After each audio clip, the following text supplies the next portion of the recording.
Yaorana, bienvenue dans votre journal sur TNTV. Voici les titres de ce jeudi 17 juillet. Pamat-Ey sous le choc après un drame sanglant hier soir dans le quartier Mariterangi. 2 femmes ont été sauvagement poignardées. L'une est décédée, l'autre est dans le coma. Alors, que s'est-il passé dans ce quartier de Faa'a? C'est à la une de ce journal. Après Tahiti, direction Hivaoa pour Manuel Valls, accueilli avec les honneurs traditionnels. Au cœur de cette étape, le projet de musée marquisien, mais pas seulement. Pour en parler, nous retrouverons Mike Leral, notre envoyé spécial. Tevaitei récompensé. Le groupe remporte le prix Madeleine Moa lors de la soirée des lauréats. Retour sur les temps forts en chant et en danse de ce Heivai Tahiti 2025.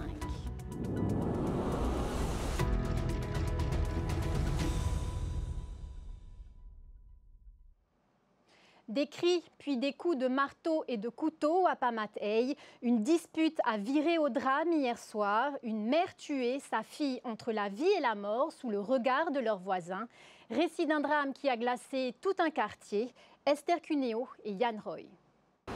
C'est dans ce quartier animé de Pamat-Ey que le drame s'est joué. Un secteur où de nombreux jeunes se retrouvent souvent en bord de route. Et c'est dans cette maison où les disputes sont fréquentes selon le voisinage que la tension est montée d'un cran. Les cris, soudain plus perçants, ont alerté tout le quartier. On croyait que c'était les disputes comme les autres soirs, juste avec la bouche, parler. Mais comme après ça a duré les cris. Ça a duré, après cela on est sorti pour les regarder. Quand on arrive, on a vu les tantins, il était avec un marteau et un couteau. Les tantins de poignarder avec taper le marteau, les 2 femmes. Après, il y avait le tonton qui était avec lui, il était en train aussi d'essayer de le maîtriser, il n'a pas réussi. Et c'est là où on a ouvert le portail, il faut pas qu'il arrête. Face à la violence de la scène, le jeune homme et ses amis décident d'intervenir pour neutraliser l'agresseur hors de contrôle. Et quand il nous a vus, il a couru vers nous aussi avec les... Nous on a eu peur aussi. Après on est sorti, après cela il a couru au col, il a jeté le marteau et le couteau. Il a pris une boîte de fer, il a couru un peu devant. Après il y avait des gens devant, il a été agressé aussi, les gens devant, elle a sa boîte de fer. Après c'est là nous on a couru vers pour l'attraper. Quand il a vu qu'on était en train de courir après lui, il a couru aussi. Après on a réussi à l'attraper. Le bilan est terrible. La mère a succombé à ses blessures. Quant à sa fille, grièvement blessée, elle a été évacuée au CHPF. La maison a été placée sous scellé et une enquête a été ouverte pour homicide, tentative d'homicide et violence avec arme. Interpellé, le suspect âgé d'une vingtaine d'années a été placé en garde à vue. L'individu, connu pour son tempérament plutôt tranquille, est soupçonné d'avoir consommé de l'ice au moment des faits. Manuel Valls a commencé sa tournée à Hivaoa. À son arrivée, accueil marquisien, Hakaiki, guerrier et chant Mavemai. Le ministre a visité les tombes de Paul Gauguin et Jacques Brel. Rencontre aussi avec les élus, l'occasion d'évoquer la culture et les compétences communales. Restons à Hivaoa, où les Marquisiens attendent un vrai musée. Le centre culturel d'Atuona présente déjà quelques vestiges, mais ce n'est pas suffisant. Selon la commune, le pays freine le projet. Elle espère une réponse claire rapidement. Les explications de Mike Leral, Olivier Huc. Bon, il faut pousser le pays alors. Voilà, donc on est en échange actuellement avec le je pays. me tourne vers le pays, le président, voilà, donc c'est un projet qui nous tient à cœur. Oui. L'ambiance peut paraître cordiale au centre culturel, mais il y a un peu d'électricité dans l'air. Manuel Valls est pris comme témoin du désaccord entre Hivaoa et le pays sur le projet de musée marquisien. La commune a donné un tiers des fonds, l'État aussi, il reste le pays. Ça ne coince pas au niveau du gouvernement, ça coince tout simplement parce que statutairement, il y a une répartition des compétences qui est bien claire. La compétence culture, elle est au pays. Et s'agissant d'un musée, il y a aussi des contraintes administratives qui sont très strictes, notamment au niveau de la gestion du contenu muséographique. Il faut un conservateur. Aujourd'hui, il y a un seul conservateur en Polynésie, c'est celui qui est au musée des îles. Vous savez, pendant 10 ans avant ce gouvernement, il y avait un gouvernement dont le chef était le chef du parti dont ils sont issus. Ça ne s'est pas fait non plus.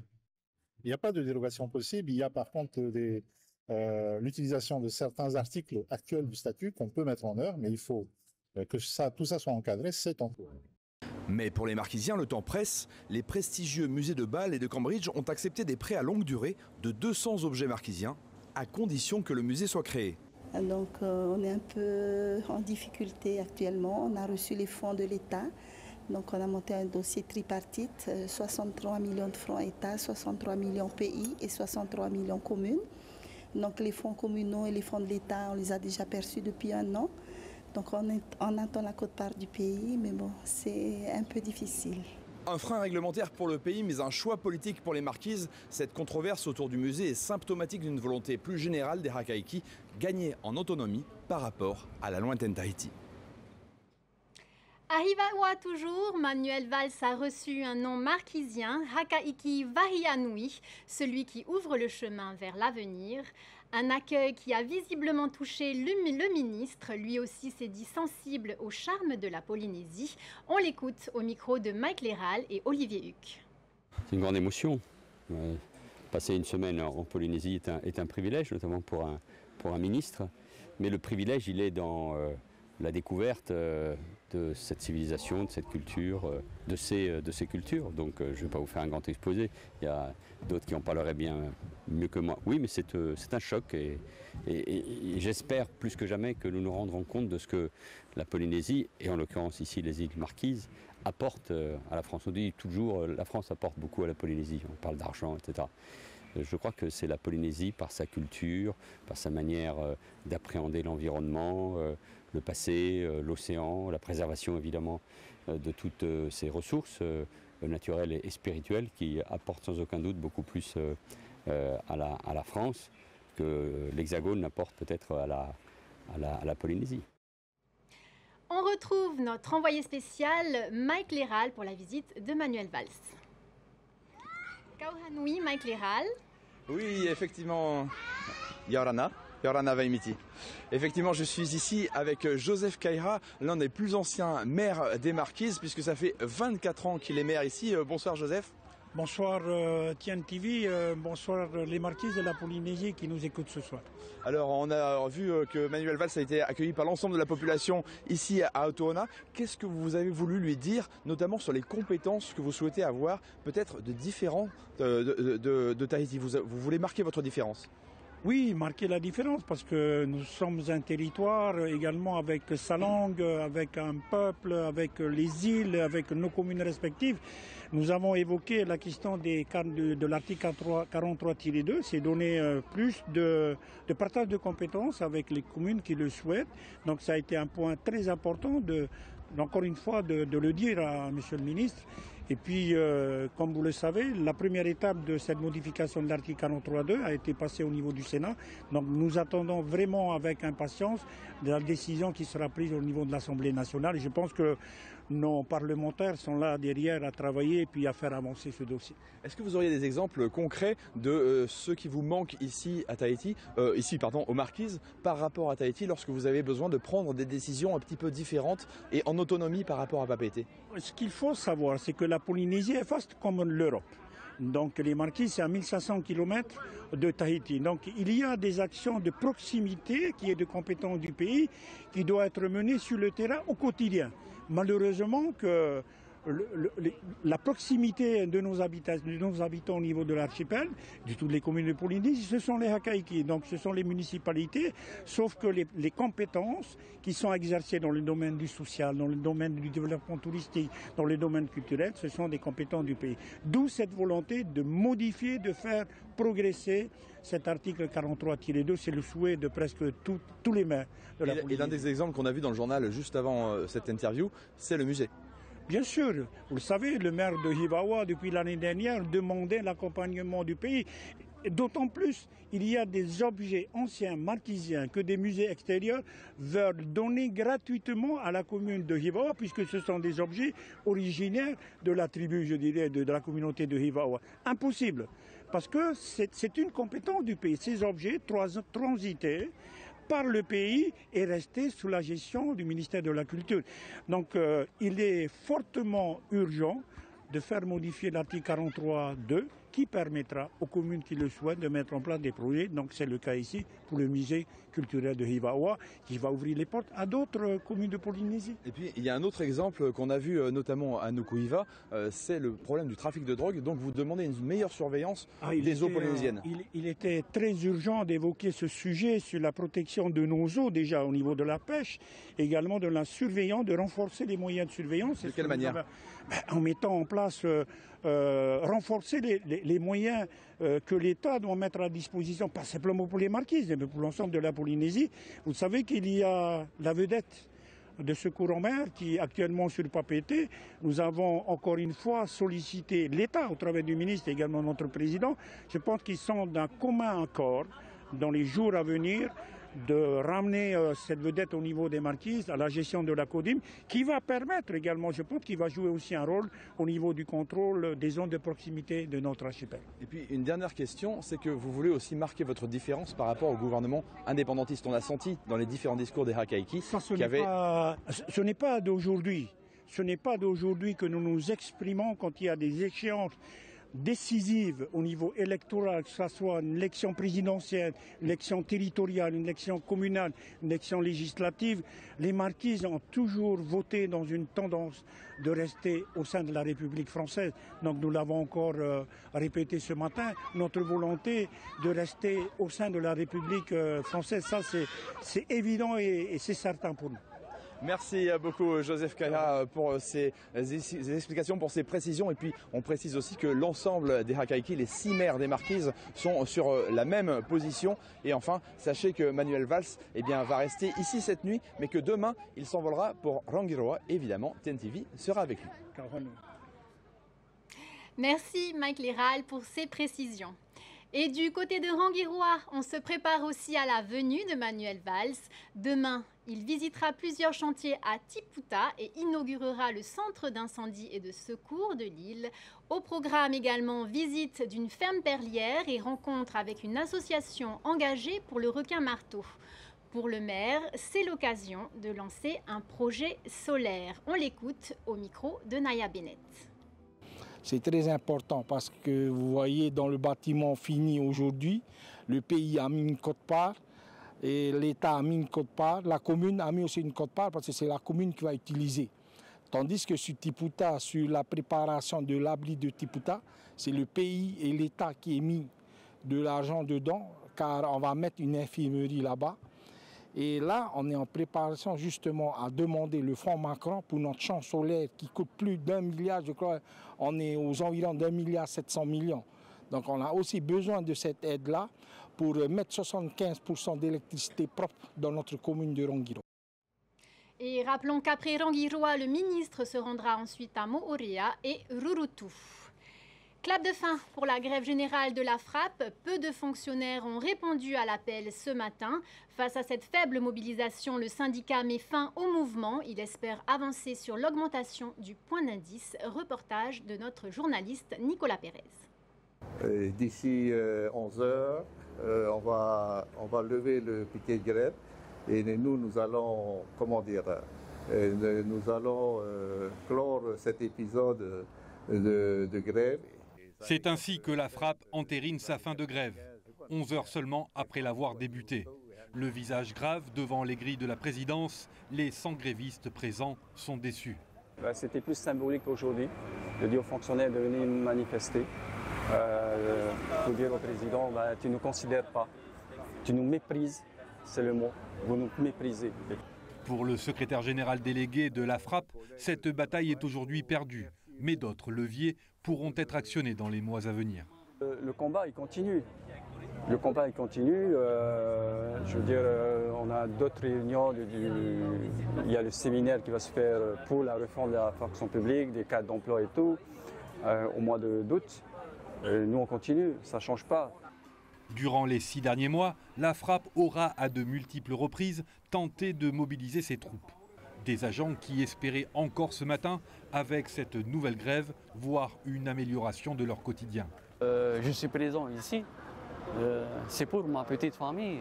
Avec ce que je bénéficie mensuellement, j'arrive pas vraiment comment dirais-je, à subvenir aux besoins de ma petite famille. Mais je tiens quand même le coup, quoi. Hein. Pour les agents de la fonction publique territoriale en difficulté, une possibilité désormais. Participer au rendez-vous mensuel proposé par la vice-présidence pour trouver une issue favorable à leur situation. Importer une antenne Starlink au Fénois est autorisé, mais son utilisation reste interdite et sanctionnée par la loi. Le tribunal administratif l'a confirmé ce jeudi suite au recours d'un particulier. Son matériel avait été bloqué en douane. Cette décision fait jurisprudence. On écoute à cet effet les explications d'Édouard Varode, avocat du requérant. Il est interrogé par Laure Philibert.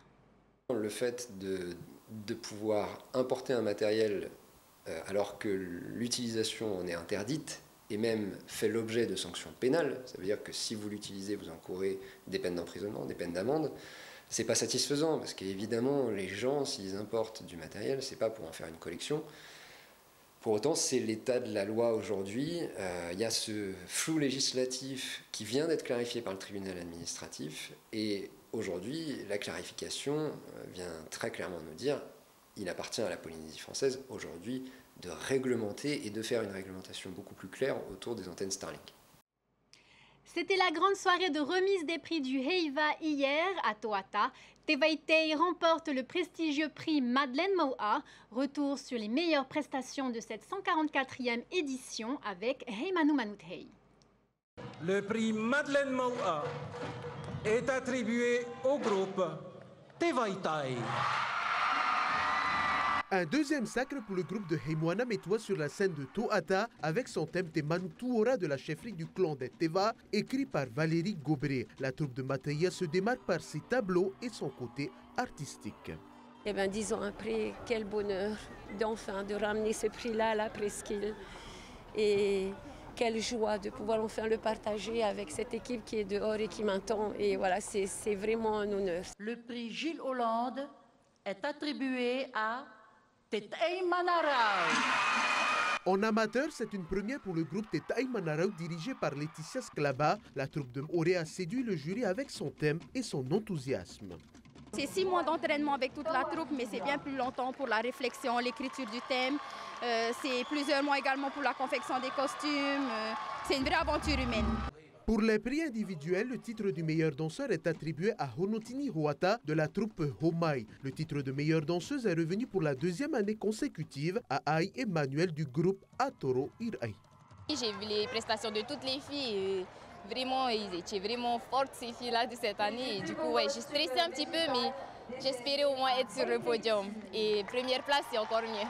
Des années d'entraînement avec Francky Tehiwa, je le remercie aussi. Et toute ma famille de Homai. Et merci aussi à moi et merci Seigneur. Marou.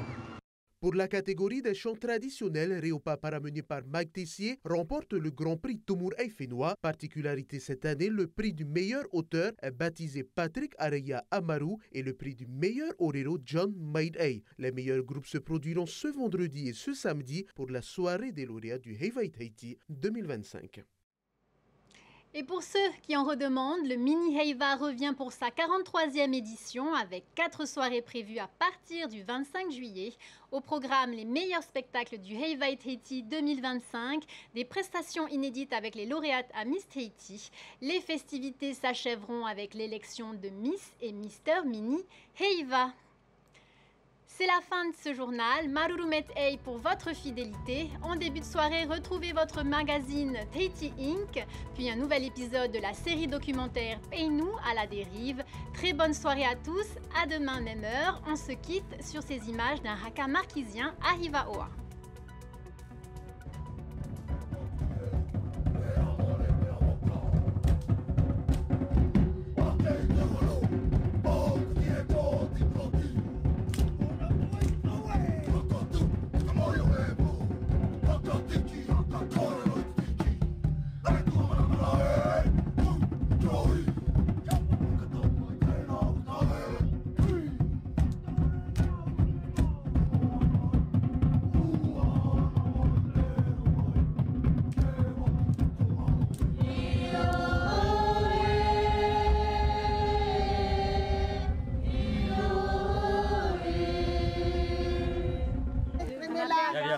Viens là. Viens là.